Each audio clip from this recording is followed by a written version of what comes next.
Well, tomorrow could confirm what appears to be at least somewhat inevitable. California Governor Gavin Newsom will face now a recall election that could oust the Democrat before his first term is over. A months-long review gets underway to determine if and when the election will get on the ballot. NewsNation's Nancy Liu joining us tonight live from California with the very latest. Nancy.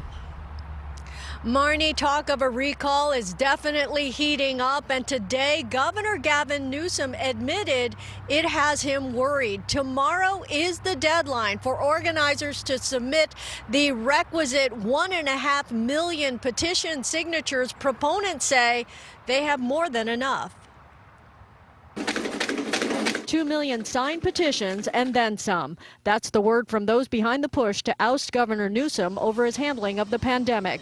After months of mainly news conferences, Newsom made the media rounds today. On The View, he acknowledged that the effort appears to have enough signatures. Am I worried about it? Of course I'm worried about it.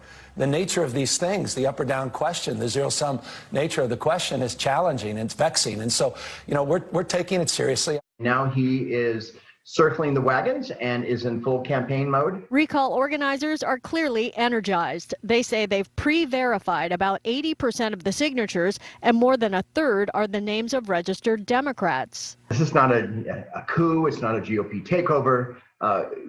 Recallgavin2020.com is made up of volunteers. We're Republicans, we're Democrats, we're Decline to States, we're Libertarians, we're Peace and Freedom, we're Reform Party members, we're Californians. Proponents started their push a year ago when California was under strict pandemic restrictions, and petitioning gained momentum after Newsom's controversial dinner at the French Laundry.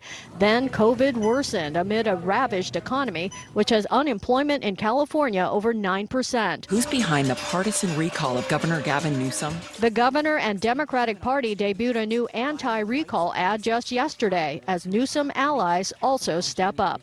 We're clear that this is a Republican plot right out of Trump's playbook. If you can't win the legitimate way, then you win the illegitimate way. The ramped-up rhetoric comes on the heels of this week's Emerson Nexstar Media poll, which found that Californians are split on whether Newsom should be recalled. The poll also found that Newsom's approval rating remains over 40%. That's above the threshold viewed as vulnerable.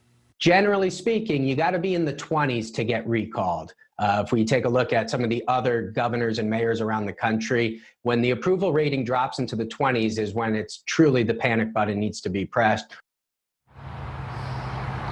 And Democrats expect Newsom's approval rating to gain more ground because of increased vaccinations, which will allow California to open up even more. Regardless, after tomorrow's petition deadline, things will be set up for election officials to have until April 29th for the verification process, setting up a potential referendum in the fall.